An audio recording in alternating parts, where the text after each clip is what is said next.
আজ আমরা চলে এসেছি আবারও একটি নতুন জায়গার সন্ধানে। আপনারা দেখছেন ট্রাভেল উইথ অভি কোয়েল। আপনাদের সাথে আমরা আছি অভি কোয়েল।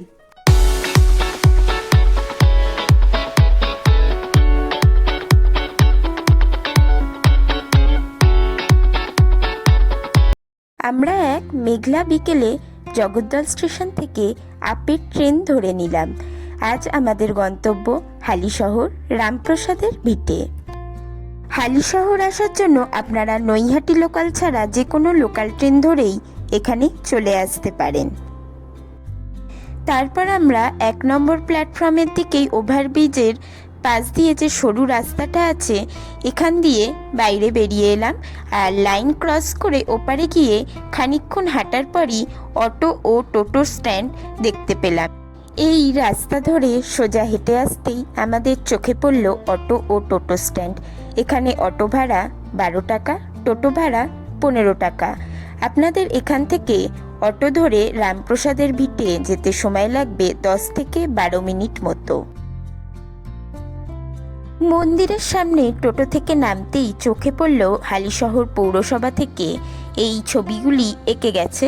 এখানে রামপ্রসাদের জীবনী কিছুটা তুলে ধরা হয়েছে ছবির মাধ্যমে। আর এই মন্দিরের সামনেই আছে পুজোর ডালার বিভিন্ন দোকান। পুজোর ডালা শুরু 50 টাকা থেকে। রামপ্রসাদের ভিটে সারাদিনই খোলা থাকে, কিন্তু ভিতরের মন্দিরে পুজো দেওয়া যায় সকাল 7:30 থেকে দুপুর 12টা অবধি। মাঝে মন্দির বন্ধ হয়ে যায়, আবার বিকেল 4টে থেকে সন্ধে 8:30 অবধি মন্দিরে পুজো দেওয়া যায়। এবার আসা যাক রামপ্রসাদ সেনের কথায়। রামপ্রসাদ সেনের জীবনী বেশি শেয়ার করব না, কারণ আপনারা সবাই জানেন রামপ্রসাদ সেন ছিলেন শ্যামা সঙ্গীতের জনক। আজ শুধুমাত্র এই বাড়ির ইতিহাসই আপনাদের সাথে শেয়ার করব। প্রথমেই আপনাদের সাথে শেয়ার করে নিই ওনার বাড়ির সেই বিখ্যাত গাছটি, যেখানে বসে উনি সাধনা করে সাধক হয়েছিলেন ও সিদ্ধিলাভ করেছিলেন। এই সেই পঞ্চমুণ্ডাসন আসন। এখানে আছে 5টি গাছ ও আছে 5টি প্রাণীর মাথা, যেমন মানুষ, ব্যাঙ, সাপ, হাতি, বাঁদর। এখানেই বেড়া বাঁধার সময় মা কালী ওনাকে মেয়ে রূপে দেখা দেন। ওনার মেয়ের নাম ছিল জগদীশ্বরী। মা কালী জগদীশ্বরীর রূপ ধরেই ওনাকে বেড়া বাঁধার কাজে সাহায্য করেন। উনি একমাত্র মা কালীকে মেয়ের রূপে পেয়েছিলেন। এই শাখাটি ওই বড় গাছটারই একটা ঝুড়ি। এখানে সবাই মানত করে ঢিল বেঁধে যায়।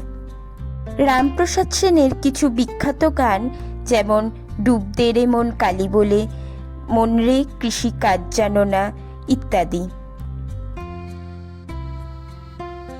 এটি হলো ওনার বাড়ির স্নান করার জায়গা। এখানে এখন প্রচুর কচ্ছপ ও মাছ দেখতে পাওয়া যায়।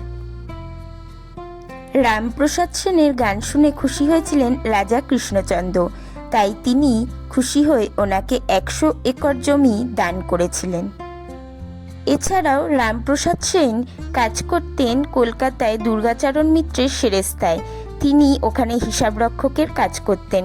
তিনি হিসাবের খাতায় হিসাব না কষে ওখানে বসে শ্যামা সঙ্গীত লিখতেন, আর সেটি দুর্গাচরণ মিত্রের চোখে পড়তে উনি খুব খুশি হন ও উনি বলেন, তুমি বাড়ি গিয়ে পুরোপুরি মায়ের সেবার কাজে নিযুক্ত হও, আর প্রত্যেক মাসের মাইনে তুমি যথাসময় পেয়ে যাবে। এরপর আমরা মন্দিরের ভিতর প্রবেশ করলাম। মন্দিরের ভিতর ফটো তোলা যায় না, তাই আপনাদের সাথে মন্দিরের ভিতরের ফটো শেয়ার করতে পারবো না। মায়ের মূর্তিটি কোষ্টি পাথরের তৈরি। এখানে মায়ের মূর্তির দিকে তাকালেই মনের ভিতরে অনেকটা শান্তি পাওয়া যায়। এখানে মায়ের হাসি মুখ দেখতে পাওয়া যায়। এই মন্দির ও মন্দিরের আশেপাশে যে শান্তি বিরাজ করছে, এখানে এলে আপনাদের মনেও এক আধ্যাত্মিক বোধ সঞ্চয় হবে। এবার আসি ভোগ প্রসাদের কথায়। এখানে ভোগ প্রসাদের জন্য আপনাদের সকাল 9টা থেকে 10টার মধ্যে 60 টাকার বিনিময়ে কুপন কেটে নিতে হবে, আর এই ঘরগুলোতেই বসে ভোগ খাওয়ানো হয়। আর আপনারা চাইলে বাড়িও ভোগ নিয়ে গিয়ে খেতে পারেন। দুপুর 1টার সময় ভোগ বিতরণ করা হয়।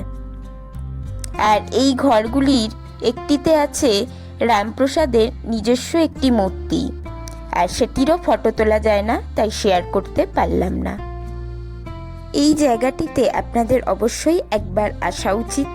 এটি শুধুমাত্র ঐতিহাসিক জায়গা নয়, এটি আমাদের ভক্তি সাহিত্যের জীবন্ত ইতিহাস। এরপর আমরা এখান থেকে বেরিয়ে মন্দিরের ডান দিকের রাস্তা ধরে চলে এলাম রামপ্রসাদ সেনের স্নানঘাটে। যেতে যেতে এই পুরনো জোড়া শিব মন্দিরটি আমাদের চোখে পড়ল। আমরা চলে এসেছি রামপ্রসাদ সেনের স্নানঘাটে। এই ঘাটেই উনি মাকে বিসর্জন দিতে গিয়ে গঙ্গার জলে বিলীন হয়ে যান, আর তখন তিনি এই গানটিই গাইছিলেন, ডুব দে রে মন কালী বলে।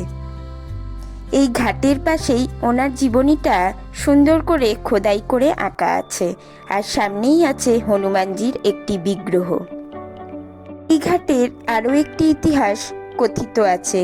উনি এই ঘাটে বসে একবার গান গাইছিলেন, তখন সিরাজদৌল্লা এই পথেই নৌকা বিহারে যাচ্ছিলেন, আর সেই সময় ওনার গান শুনে মুগ্ধ হয়ে ওনাকে নৌকায় ডাকেন ও বলেন ওনাকে গান গেয়ে শোনাতে। তারপর গান গাইতে গাইতে ওনারা যখন শ্যামনগরের কাছে আসে, তখন শ্যামনগরের ব্রহ্মময়ী মা বলেন যে কে এত সুন্দর গান গায়। তখন রামপ্রসাদ সেন বলেন, আমার গান শুনতে হলে গঙ্গার দিকে অর্থাৎ পশ্চিম দিকে মুখ করে থাকতে হবে। তখন ব্রহ্মময়ী মা পশ্চিম দিকে তাকান, আর আজও ব্রহ্মময়ী মায়ের মুখ পশ্চিম দিকে, একমাত্র এই মায়ের মুখই পশ্চিম দিকে মুখ করা। এই ঘাটে বসে থাকলেও এক অসাধারণ শান্তি পাওয়া যায়, আর পুরনো একটা ইতিহাস যেন চোখের সামনে ভেসে ওঠে।